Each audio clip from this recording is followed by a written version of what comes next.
የሰውን ልጅ ለሰው ልጅ ፈተና ከሚያደርጉት እኩይ ተግባራት ውስጥ አንደኛውና ዋነኛው ንቀት ነው። እናንተን ይህ እኩይ ተግባር ሲገጥማችሁ ወይም ሰው ሲንቃችሁ ምን ታደርጋላችሁ? ክብራችሁን ለማስጠበቅስ ምን ያክል ርቀትን ትጓዛላችሁ?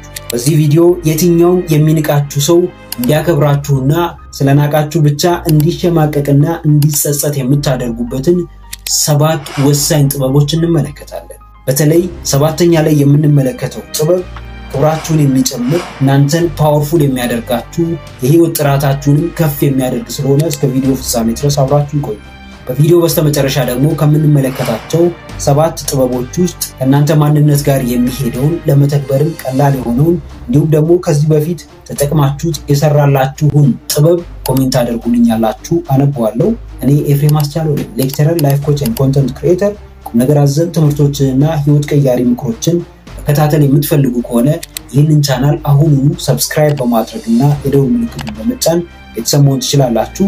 ይህ ቪዲዮም ብዙ ሰዎች ጋር ይደርስ ዘንድ አሁኑኑ ላይክ አድርጋችሁ ጀምሩት። ቀጥታ ወደ ጉዳያችን እንግባ።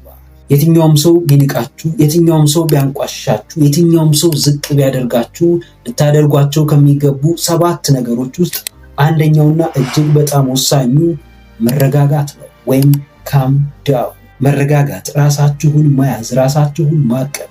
ማንም ምንም ሊላችሁ ይችላል። ማንም ምንም አይነት ነገርን ሊያደርግባችሁ ይችላል። ለዛ ድርጊት ወይም ለዛ ንግግር ምላሽ ለመስጠት አትቸኩሉ። ራሳችሁን አረጋጉ። ንቀትን የምታሸንፉበት ዋነኛው መሳሪያችሁ መረጋጋታችሁ ነው። በመረጋጋት ውስጥ ደግሞ ምን አለ? ዝምታ አለ። ስትረጋጉ ዝም ትላላችሁ። ስትረጋጉ ከራሳችሁ ጋር ማውራት ትጀምራላችሁ። ስትረጋጉ የነገሮችን አመጣጥ፣ አቅጣጫቸውን፣ ሐሳባቸውን፣ ኢንቴንሽናቸውን መረዳት ትችላላችሁ። ያለበለዚያ ግን የሆነ ሰው ንቆኛል ብላችሁ እናንተም እሱን ልትንቁት ብትሞክሩ፣ እሱን ልትገፉት ብትሞክሩ፣ ዝም ብላችሁ ጀስት እሱ የተናገራችሁን ቃል መልሳችሁ ብትናገሩ በሱ ደረጃ ራሳችሁን ዝቅ ታደርጋላችሁ። በሱ ደረጃ ራሳችሁን እየናቃችሁ ትመጣላችሁ። ለዚህ ነው መረጋጋት የሚያስፈልጋችሁ። አንድ ማንም ሊክደው የማይችል በገሃድ የወጣ እውነት አለ። ሰውን የሚንቁ ሰዎች የተናቁ ሰዎች ናቸው። ሰውን የሚገፉ ሰዎች የተገፉ ሰዎች ናቸው። ሰውን የሚያንቋሽሹ ሰዎች፣ ሰውን የበታች አድርገው የሚመለከቱ ሰዎች ራሳቸው የበታች የሆኑ ሰዎች ናቸው።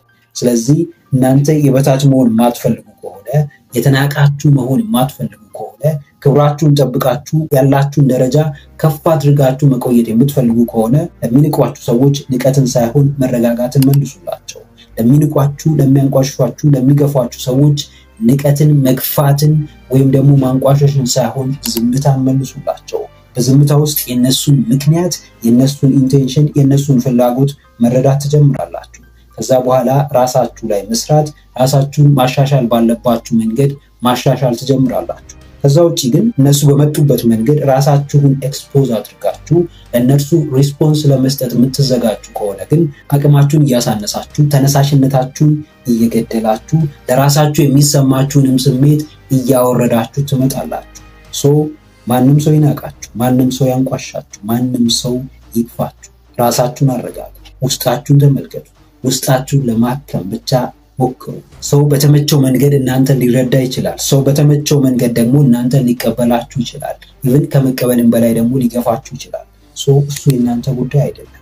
የእናንተ ጉዳይ ሊሆን የሚገባው የመጣውን ነገር የምትቀበሉበት መንገድ ነው። ችግር ሊፈጥርባችሁ ይችላል። ምናልባት ደግሞ ከዛም ከችግር ሊያወጣችሁ የሚችል ነገር ሊሆን ይችላል።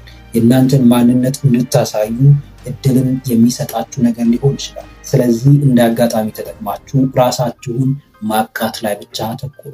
ሁለተኛ፣ ሰው ሲንቃችሁ ማድረግ ያለባችሁ ነገር ይህንን ንቀት የራሳችሁ ችግር ብቻ አድርጋችሁ አለመመልከት ነው። ዶንት ቴክ ኢት ፐርሰናሊ። የትኛውም ሰው ንቀት ሊያጋጥመው ይችላል። ማንኛውም ሰው ደግሞ ሊንቃችሁ ይችላል። ከመሬት ተነስቶ ሊንቃችሁ ይችላል። እናንተን የሚንቅበት ምክንያት ሊኖረው ይችላል። whatever it is፣ ግን ያንን ነገር ፐርሰናሊ ባትወስዱት በጣም አሪፍ ነው። ፐርሰናሊ አለመውሰድ ማለት ምንድነው? ጀስት ያ እናንተን የሚንቃችሁ ሰው እናንተ ላይ የተመለከተው ነገር ሊኖር ይችላል። ያ እናንተ ላይ የተመለከተው ነገር ደግሞ እውነት የሚያስንቅ፣ እውነት ደግሞ እናንተን ክብራችሁን የሚያወርድ፣ እውነት ደግሞ ደረጃችሁን ዝቅ የሚያደርግ ላይሆን ይችላል። እሱ የራሱ አረዳድ ነው፣ የራሱ እይታ ነው። ራሱ አይን ይመለከታል፣ ራሱ አእምሮ ያመዛዝናል። ከዛ በኋላ ማድረግ ያለበትን ያደርጋል። እሱን ማስተካከል አትችሉም። ስለዚህ ፐርሰናል ባታዩት የእሱ ችግር እንደሆነ ልትመለከቱ ትችላላችሁ። ኦብቪየስ ነው ብዙ ሰው ነገሮችን አርቆ ለመመልከት በጣም ይቸገራል። ስለዚህ እናንተ ደግሞ ነገሮችን አርቃችሁ መመልከት ነው፣ ከሱ ከፍ ብላችሁ መመልከት ነው። ለምንድን ይናቀኝ? ለምንድን ነው የሚያንቋሽሽ? ለምንድን ነው ሰላም ያላለኝ? ከዚህ በፊት ሰላምታችሁ ጥሩ ከሆነ አሁን ላይ ደግሞ ነገሮች ከደበዘዙ ሰላምታችሁ በጣም ከወረደ ለእናንተ ያለው ቦታም በጣም ያነሰ ከሆነ ራሳችሁን መውቀስ ሳይሆን ነገሮችን ከሱም አንግል ሆናችሁ መመልከት ነው።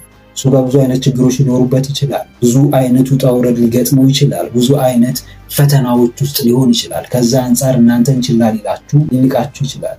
ወይም ደግሞ ኢቭን ሳይንቃችሁ እናንተ የናቃችሁ ሊመስላችሁ ይችላል። ስለዚህ ነገሮችን ግላዊ ባታደርጓቸው ይመረጣል። ግላዊ ያደረጋችሁት ማለት ጀስት ራሳችሁ ላይ ብቻ ነው ፎከስ የምታደርጉት። ያ ሰው ስለናቃችሁ ብቻ፣ ያ ሰው ችላ ስላላችሁ፣ ያ ሰው ጊዜ ስላልሰጣችሁ፣ ትኩረቱን ስለነፈጋችሁ ብቻ እኔ የማላስፈልግ ሰው ነኝ፣ እኔ የማረባ ሰው ነኝ፣ እኔ ምንም ጥቅም የለኝም ብላችሁ እንድታስቡ ሊያደርጋችሁ ይችላል። ሶ ፐርሰናሊ አትመልከቱ። ማንም ሰው ከመሬት ተነስቶ ሊንቃችሁ ይችላል። ከመሬት ተነስቶ ሊገፋችሁ ይችላል። ከመሬት ተነስቶ ደግሞ ኢቭን ሊጸላችሁ ይችላል። ከመጥላትም በላይ ደግሞ ሊጎዳችሁ ይችላል። እንዲሁ አይነ ውሃችሁ ስላላማረ ብቻ እናንተ ላይ በጣም ብዙ የስም ማጥፋት ዘመቻ ሊከፍትባችሁ ይችላል። ይህ ደግሞ አዲስ ነገር አይደለም። ስለዚህ ፐርሰናሊ ባትመለከቱት። ብዙ ሰው በዚህ አይነት መንገድ አልፏል። እናንተም እንደዚሁ በዚህ አይነት መንገድ ታልፋላችሁ። ሰው ቢንቃችሁ፣ ሰው ቢያንቋሻችሁ፣ ሰው ቢገፋችሁ ግላዊ አታድርጉት ነገሩ። ሌላውም ሰው እንደዚሁ በዚህ አይነት መንገድ ያልፋል። ስለዚህ እናንተም ነገርየውን ችላ በማለት ባላየ በማለፍ ህይወታችሁን ቀጥሉ።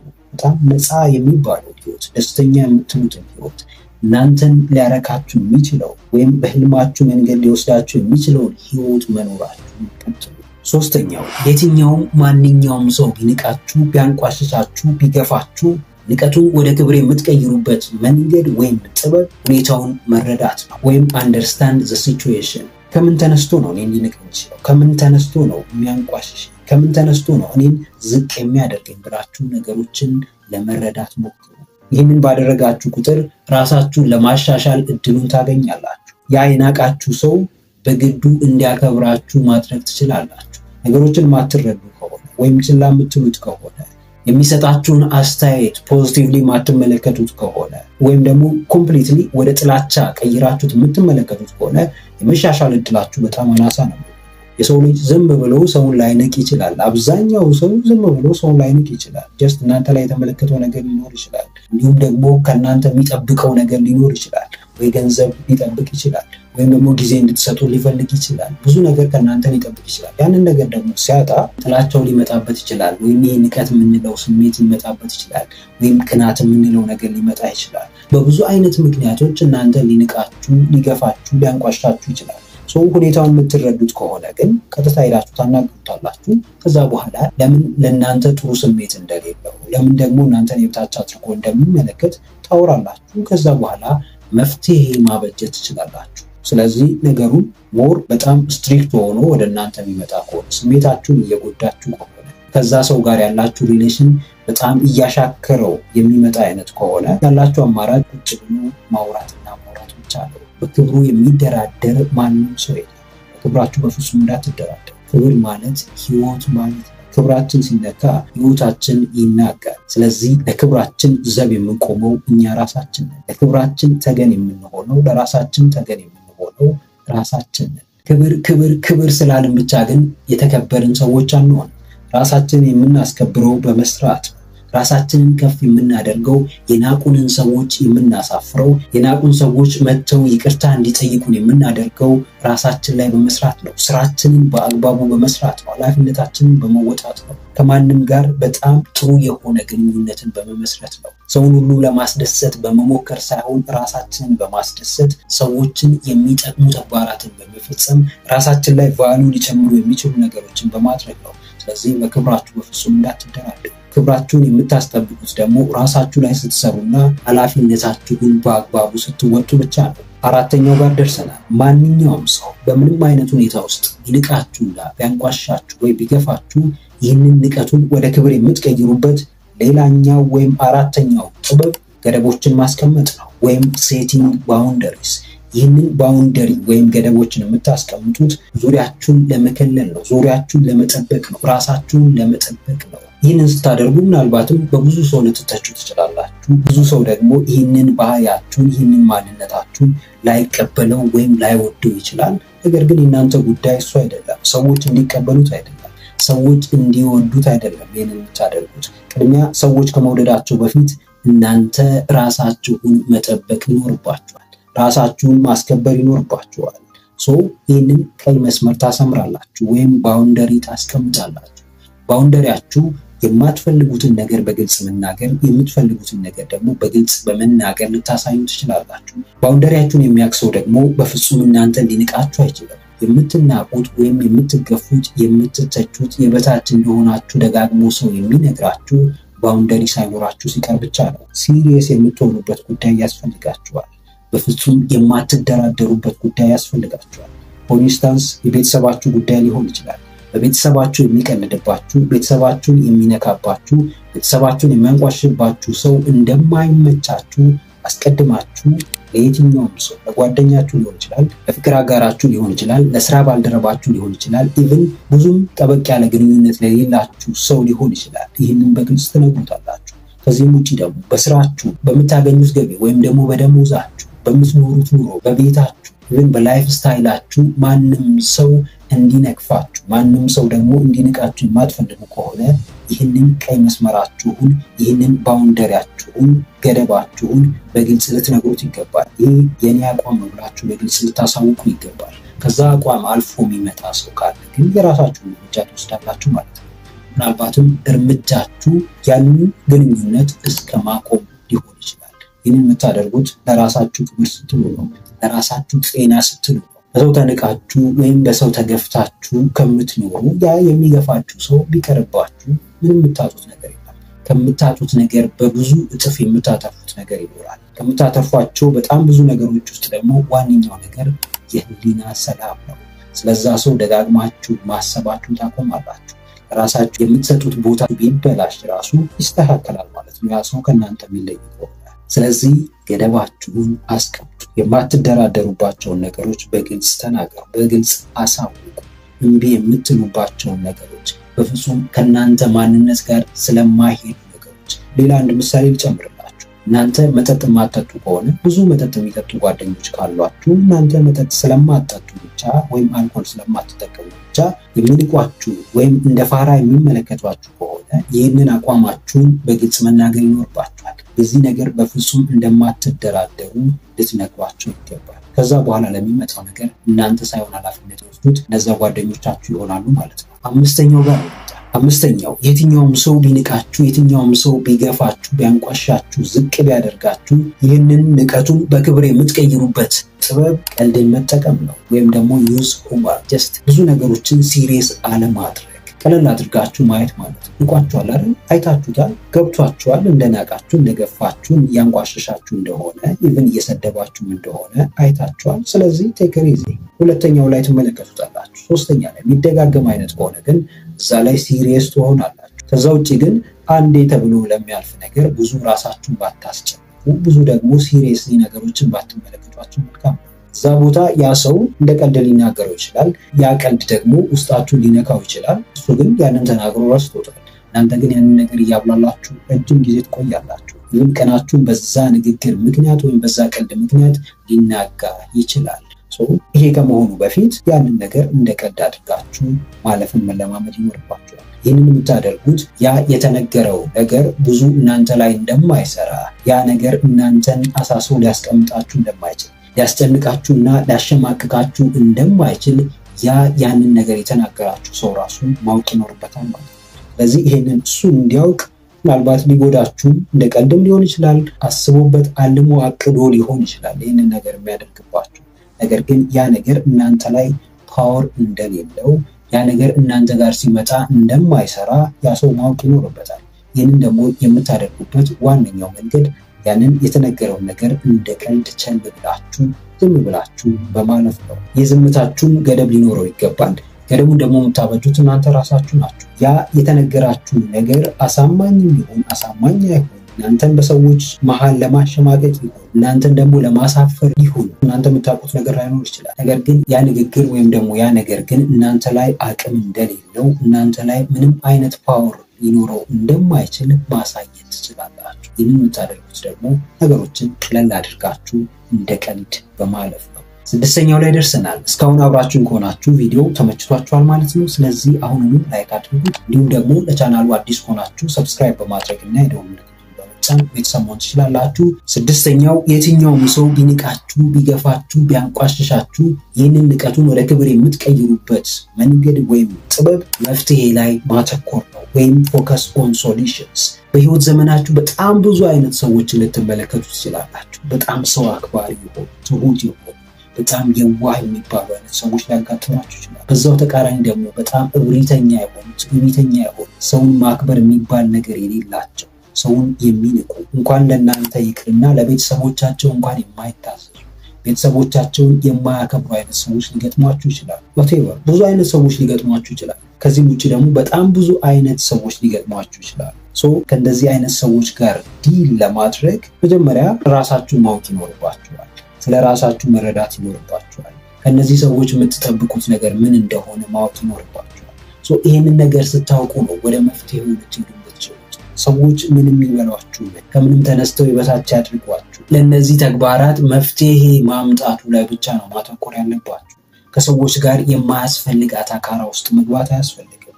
እድሜ ልክ አይደለም ከሰዎች ጋር የምንኖረው። ሜቢ የሆነ ጊዜ በስራ ጉዳይ የምናገኛቸው ሰዎች ሊሆኑ ይችላሉ። በሰፈር አብረን ያደግናቸው ሰዎች ሊሆኑ ይችላሉ። ትምህርት ቤት የምናገኛቸው ሰዎች ሊሆኑ ይችላሉ። በብዙ አይነት አጋጣሚ ብዙ ሰዎችን ልናገኝ እንችላለን። እነዚህ የምናገኛቸው ሰዎች ደግሞ የተለያየ ማንነት ይኖራቸዋል። ይህ ማንነታቸው ደግሞ ነገሮችን የሚረዱበትን መንገድ በብዙ አይነት መንገድ ይቀይረዋል። ለዚህ ነው ሰዎች ምንም ሊሏችሁ ይችላሉ፣ እናንተ ለነሱ ስለምትሰጡት ምላሽ ነው መጨነቅ ያለባችሁ የሚባለው። እናንተ ስለምትሰጡት ምላሽ የምትጨነቁ ከሆነ ፎከስ የምታደርጉት ሶሉሽኑ ላይ ነው ማለት ነው፣ ወይም መፍትሄው ላይ ነው ማለት ነው። የሆነ ሰው ምክንያት ኖሮትም ያለ ምክንያትም ከመሬት ተነስቶ ንቋቸዋል። እናንተ ምን ማድረግ አለባችሁ? መፍትሄያችሁ ምንድነው? ከዛ ሰው መራቅ፣ ያ ሰው የሚገኝበት ቦታ አለመገኘት። መፍትሄው ምንድነው? እዛ ላይ ማተኮር ይኖርባችኋል። ወይም የናቃችሁ ምክንያት ምንድነው? እውቀት ስለሌላችሁ የናቃችሁ? ስለምትፈሩ ነው የናቃችሁ? ገንዘብ ስለሌላችሁ ነው? ድሃ ስለሆናችሁ ነው የተናቃችሁት? ወይስ ለምንድን የተናቃችሁት? ድሃ ስለሆናችሁ ወይም ደግሞ ገንዘብ ስለሌላችሁ የጠየቃችሁትን ነገር ስላልሰጣችሁት የናቃችሁ ከሆነ ድህነታችሁን የማሸነፍ ኃላፊነት ይኖርባችኋል። የእውቀት ችግር ስላለባችሁ ከናቃችሁ ያንን እውቀታችሁን የማጎልበት ግዴታ ይኖርባችኋል። ወይም የሰውነት አቋማችሁ ስለማያምር ከሆነ ያ ሰው የናቃችሁ ያንን የሰውነት አቋማችሁን ማስተካከል ይኖርባችኋል። ማን እንደሆናችሁ፣ ማንነታችሁ፣ አቅማችሁ፣ ምን ማድረግ እንደምትችሉ ለዛ ለሚንቃችሁ ሰው በተግባር በውጤት ልታሳዩት ይገባል። ከዛ ውጪ ግን የሆነ ሰው ተናግሮኛል፣ የሆነ ሰው ንቆኛል፣ የሆነ ሰው ለኔ ቦታ የለውም፣ ትኩረት የለውም፣ ይሰድበኛል ወይም ይገፋኛል ብላችሁ ራሳችሁን ማስጨነቅ፣ ራሳችሁን ዝቅ ማድረግ አያስፈልግም። ያ ሰው እውነት ካለው ያንን እውነት ለመጋፈጥ ራሳችሁን አዘጋጁ። ራሳችሁ ላይ ስሩ። ደፋር መሆን ያስፈልጋል። ምንም ነገር ይምጣ፣ ማንም ሰው ምንም ያድርግብን፣ ያ የተደረገብን ነገር ይገባናል ወይም አይገባንም ብለን ልንሞግተው የምንችለው ራሳችን ብቁ ሆነን ስንገኝ ብቻ ነው። ለዚህ ነው መፍትሄ ላይ ማተኮር ያለባችሁ። የተናቀ መሆንን የሚፈልግ ሰው ማንም ሰው የለም። ነገር ግን የሚያስከብረውን ነገር የሚያደርገው በጣም ጥቂት ሰው። የሚያስከብራችሁ ቦታ ተገኙ፣ የሚያስከብራችሁን ተግባር ፈጽሙ፣ የሚያኮራችሁን ንግግር ተናገሩ፣ የሚያኮራችሁን ዕውቀት ቅሰሙ። ያንን ዕውቀታችሁን ደግሞ በተግባር ምድር ላይ አውርዳችሁ ኑሩት። ህይወታችሁን መቀየር ስትችሉ፣ ህይወታችሁን ማሻሻል ስትችሉ፣ ከዚህ በፊት የናቃችሁ፣ ከዚህ በፊት የተቻችሁ ሰው ወዶ ሳይሆን በግዱ ዝቅ ብሎ ያከብራችኋል። ወዶ ሳይሆን በግዱ የምትናገሯትን እያንዳንዷን ነገር ቃል በቃል ያዳምጣችኋል። ሰው ንቆኛል፣ ሰው ገፍቶኛል፣ ሰው አይወደኝም፣ ሰው ትኩረት አይሰጠኝም ብላችሁ እራሳችሁ ያላችሁን ግምት በፍጹም እንዳታወሩ። ከዚህ ይልቅ መፍትሄው ላይ አተኩሩ። ከዛ በኋላ ወደ ተግባር ግቡ። ተግባራችሁ ብቻ እንዲመሰክርላችሁ አድርጉ። በራሳችሁ ማዘን፣ በራሳችሁ መሸማቀቅ፣ ራሳችሁን ዝቅ አድርጋችሁ መመልከት ምንም የሚያመጣላችሁ ውጤት የለም። ሰባተኛውና የመጨረሻው ላይ ደርሰናል። ይህ ሰባተኛው እጅግ በጣም ፓወርፉል ነው። የእናንተን ኳሊቲ በጣም ከፍ ያደርገዋል። ክብራችሁን ከፍ ያደርገዋል። ከዚህ በፊት የተመለከትናቸው 6ቱ ጥበቦች ባይሰሩላችሁ እንኳን ይህ ሰባተኛው ጥበብ በእርግጠኝነት ይሰራላችኋል። ነገር ግን እንዴት እንደምትጠቀሙት፣ ለምን እንደምትጠቀሙት ጠንቅቃችሁ ማወቅ ይኖርባችኋል። አጠቃቀሙን የማታውቁ ከሆነ ኢቨን እናንተንም ሊጎዳችሁ ይችላል። ይህ ሰባተኛው ጥበብ አስፈላጊ ከሆነ ጥላችሁ መሄድ ነው። walk away if necessary። እዚህ ጋር በጣም ትልቅ ጥንቃቄ ያስፈልጋል። ይህንን የምታደርጉት አስፈላጊ ከሆነ ብቻ ነው። ያ የሚንቃችሁ ሰው፣ ያ የሚገፋችሁ ሰው፣ ያ የሚያንቋሽሻችሁ ሰው ባህሪው የማይቀየር ዓመት ከዓመት ሁሌም ለእናንተ ያለው አመለካከት ተመሳሳይ ከሆነ የናቃችሁ የሚቀጥል ከሆነ የእናንተ ነገር ምንም የማይጥመው ምንም የማያረካው ከሆነ ያላችሁ ብቸኛ አማራጭ ያንን ሰው ጥላችሁ መሄድ ነው። ዝም ብላችሁ ከዛ ሰው መራቅ ነው። ይህን የምታደርጉት ለዛም ሰው ክብር ብላችሁ ነው፣ እንዲሁም ደግሞ ለራሳችሁ ክብር ብላችሁ ነው። ከዛ ሰው ጋር አታካራ ውስጥ የመግባት ምንም አይነት ግዴታ የለባችሁ። ራሳችሁን የምታከብሩ ራሳችሁን የምትወዱ ከራሳችሁ ጋር ሰላም መፍጠር የምትፈልጉ ከሆነ ከእንደዚህ አይነት ኢንቫይሮንመንት የመውጣት ግዴታ ይኖርባችኋል። ይህንን ስላደረጋችሁ ማንም ሰው ሊከሳችሁ ቢመጣ በጣም አሳማኝ ምክንያት ይኖራችኋል። ይህንን አሳማኝ ምክንያት ደግሞ የግድ ለዛ ለሚጠይቃችሁ ሰው መናገር ላይኖርባችሁ ይችላል። ራሳችሁ ካመናችሁበት ውስጣችሁ ከተቀበለው ሰላም የሚሰማችሁ ከሆነ ማንም ሰው ከዛ ሰው ጋር ከሚንቃችሁ ሰው ጋር ከሚገፋችሁ ከሚያንቋሻችሁ ሰው ጋር የበታች ከሚያደርጋችሁ ሰው ጋር እንድትኖሩ የሚያስገድዳችሁ አካል የለም። ይህንን ራሳችሁ ኃላፊነት ወስዳችሁ ነው የምታደርጉት።